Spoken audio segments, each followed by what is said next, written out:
Retrouvez-nous tous les jours à 18h30 en live sur Instagram pour débriefer les différentes étapes et retrouvez tous les jours à 21h la rediffusion de nos lives sur YouTube. Bon, salut à tous. J'espère que vous allez bien. On se retrouve aujourd'hui pour ce débrief de la 17e étape de ce Tour de France 2024.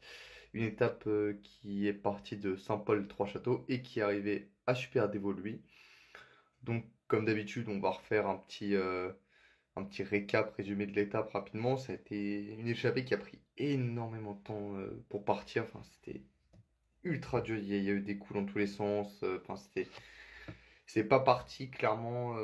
C'est arrivé juste avant la descente sur Gap que l'échappée a commencé à vraiment se former. Il restait quasiment plus qu'une cinquantaine de kilomètres déjà quand le peloton l'a laissé partir. Au final, c'était une grande échappée, une trentaine, voire une trentaine de coureurs, je crois. Et derrière, bon, on a eu quand même un petit groupe de 4 qui est parti. Il y avait Romain Grégoire, je crois qu'il y avait Tige Benoît également dedans. Devait y avoir Magnus Cort et un autre coureur dont malheureusement j'ai oublié le nom. Et d'un petit compte quand même qui est ressorti aussi derrière avec Guillaume Martin notamment et Valentin Madouas. Donc ce petit groupe comptait une trentaine de secondes d'avance sur le plus gros groupe derrière au pied du col du Noyer. C'est là que Simon Yates a décidé d'accélérer dès le pied. Il a comblé les 30 secondes à une vitesse, c'était incroyable. Et ensuite il les a forcément distancés. Carapaz a suivi un peu après et a réussi à boucher le trou sur Simon Yates, l'a distancé du coup final au sommet du col du Noyer et il est parti s'imposer à Super Dévoluy avec une trentaine de secondes d'avance, voilà, 37 secondes d'avance sur Simon Yates, 57 secondes d'avance sur Enric Mas et puis derrière le reste de plus qui finit à plus de 2 minutes, enfin voilà. Donc c'était les trois plus forts aujourd'hui. Derrière dans le peloton on a quand même assisté de base, ça laissait partir. Lidl Trek a vissé avec Carlos Verona notamment. Puis Tadej Pogacar a attaqué. Du coup, Vingegaard a suivi, Remco aussi. C'était d'abord Vingegaard puis Remco, sauf que Vingegaard a un peu coincé. Remco a pu le distancer un peu. Et donc ensuite, à l'approche de la descente, il y avait une dizaine de secondes d'écart entre les trois. Vingegaard a retrouvé Christophe Laporte dans la descente, ce qui lui a permis de boucher l'écart sur Remco.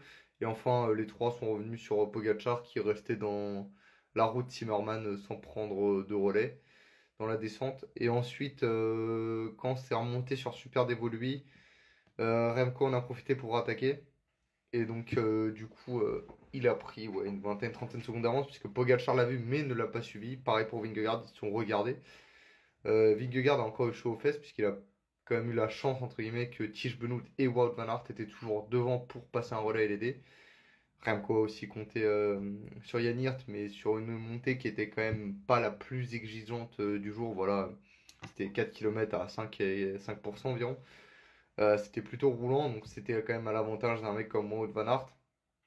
Mais il finit quand même au total avec 12 secondes, je crois, d'avance sur notre ami Tadej Pogacar. Et il en prend pareil 15, je crois, sur Vingegaard, si je dis pas de bêtises.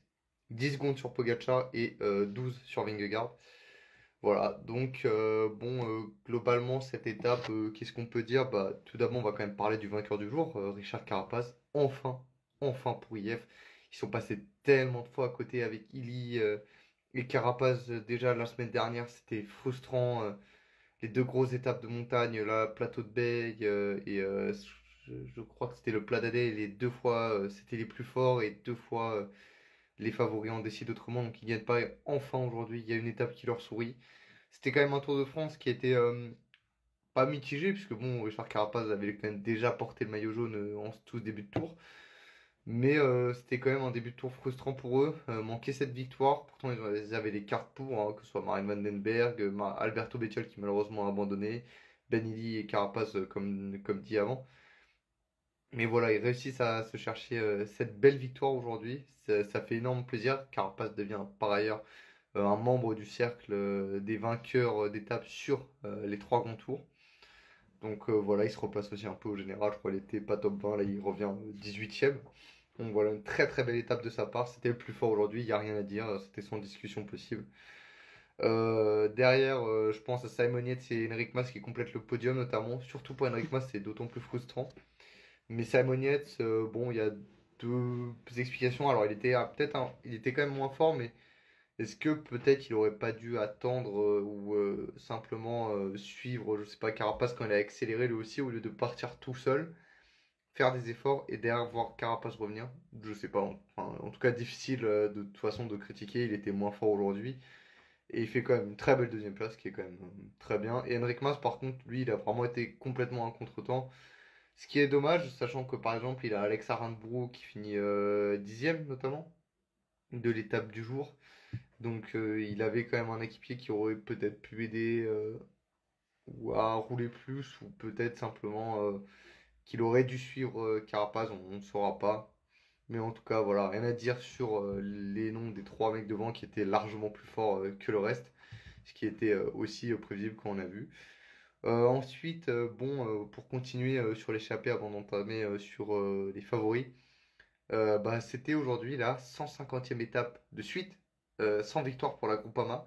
On y a cru quand même un moment, parce qu'il y avait notamment Grégoire et Madouas qui, comme je l'ai dit un peu avant, pardon, au bas du col du Noyer, avaient une trentaine de secondes d'avance. Malheureusement, bah, ils se sont fait reprendre.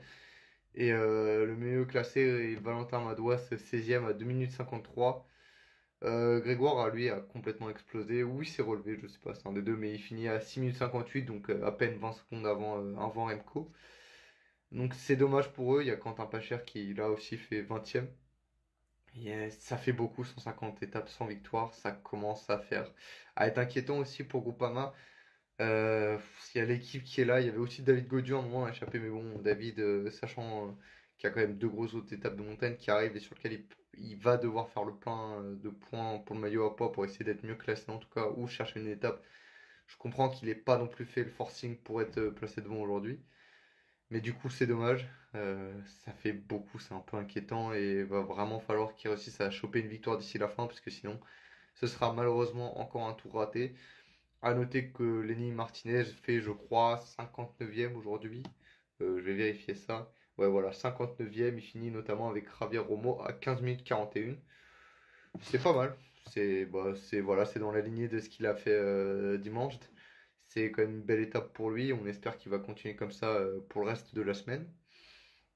Ensuite, bon, Guillaume Martin qui nous a fait Guillaume Martin, il finit 6e à 2 minutes 36.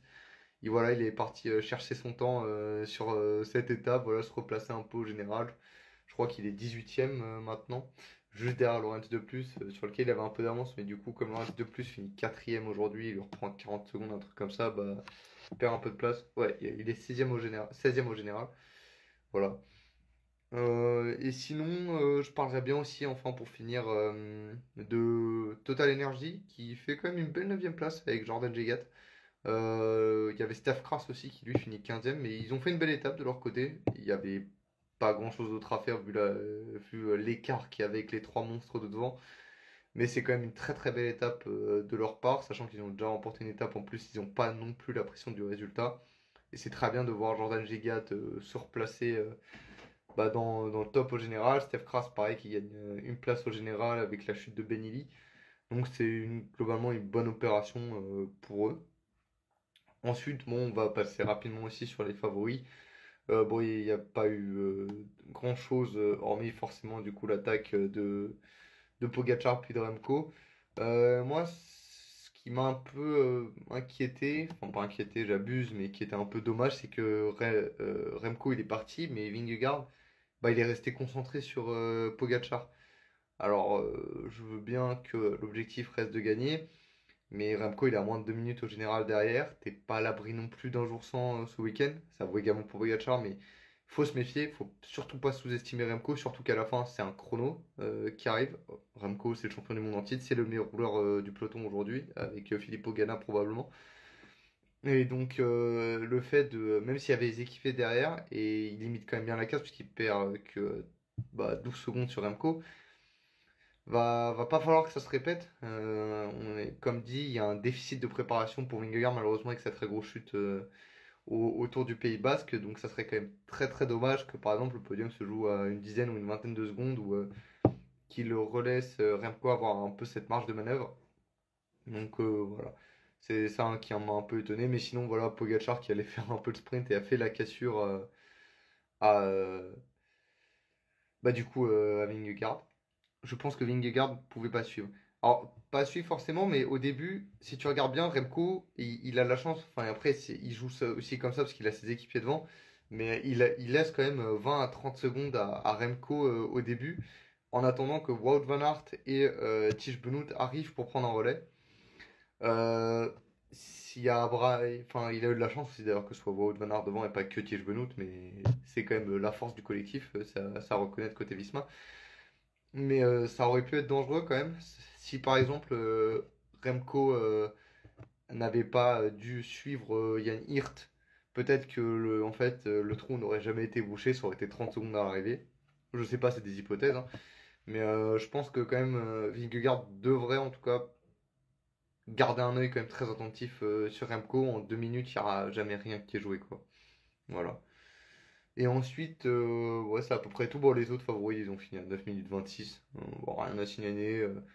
Bon, ils ont fini dans le même groupe. De toute façon, ils savaient qu'ils allaient pas suivre. Donc, ouais, voilà. Donc, on va pouvoir passer à l'étape de demain. L'étape de demain, c'est Gap à Barcelonnette. Donc, c'est une étape un peu moins difficile qu'aujourd'hui, forcément, avec des cols moins durs. Ça commence quand même bien avec le col du Festre, 4 km à 6,6%. Ensuite, la côte de Corps, 2,2 km à 6%, 6,5%, pardon. Il y a une petite côte, mais qui est pas répertoriée, c'est celle des Costes, 2,6 km à 6%. Il y a le col de Mans, 5 km à 4% environ. La côte de Saint-Apollinaire, 7 km à 5,6%. Et enfin, la côte de Demoiselle Coiffée, 3,5 km à 5%. Et derrière, c'est surtout un peu du faux plat montant à la fin. Je pense que ce sera à nouveau une échappée. Alors, si c'est pas une échappée et que les sprinteurs contrôlent, notamment, je pense à un Binyam Girmay qui passe très bien les bosses, un Marine Vandenberg également, voire Philipsen, mais ça m'étonnerait quand même. Ça pourrait arriver au sprint, mais je pense qu'il y a plus de chances que l'échappée aille au bout demain. Vu le week-end et les 3 dernières étapes, je pense pas que les équipes de favoris, notamment Visma et UAE, vont vouloir, comme aujourd'hui, se fatiguer à contrôler. Je pense qu'ils laisseront simplement partir dès qu'ils peuvent. Euh, mais admettons, ça arrive au sprint, bah voilà, Marianne Vandenberg et Binyam Girmay seront, selon moi, les favoris. Si Philipsen réussit à tenir, bah forcément, il sera aussi dans les favoris. Et si c'est pas les favoris, ça sera une échappée. J'ai plusieurs noms là que j'ai écrit Aran Bourou, Tobias Allan Johansen, Magnus Cort, Romain Grégoire si c'est bien remis des efforts du jour, Ben Illy, Michal Kwiatkowski, Tom Scoins, etc. Bon, il y a quand même beaucoup de noms, c'est très difficile à pronostiquer demain. J'ai vraiment beaucoup de mal à voir qui pourrait gagner. J'aurais plus vu justement Tobias Allan Johansen devant aujourd'hui et Magnus Cort demain. Mais ouais, si je dois aller sur un pronostic d'échappée, je dirais quand même Magnus Cort. Mais je pense qu'il y a tellement de noms disponibles, tellement de pronos possibles pour cette étape, que ce soit Johannessen ou un favori comme Karma qui gagne, je serais pas du tout étonné. Donc voilà. Même s'il est haut, en général, Guy peut être solide demain. Ouais, mais je suis pas sûr que ce soit assez difficile pour lui pour partir devant. On l'a vu qui marquait à la culotte Giulio Ciccone aujourd'hui. Bah, je pense que s'il part, c'est la Lidl qui va rouler pour l'empêcher de partir. Donc voilà, peut-être côté Israël, bon, un Jake Stewart qui passe quand même très bien les boss. S'il va devant, ça peut être une belle cote, enfin une grosse cote surtout quand même. Mais ça m'étonnerait que demain les favoris fassent quelque chose, surtout au vu du week-end, enfin de la fin de semaine qui arrive. Donc voilà, je pense qu'on a fait le tour de l'étape de demain. Et donc du coup on va se retrouver de nouveau demain à 18h30 pour débriefer l'étape 18 du coup. Et ensuite on parlera évidemment de ce week-end très montagneux qui arrive et on espère plein de surprises pour le classement général. Salut à tous!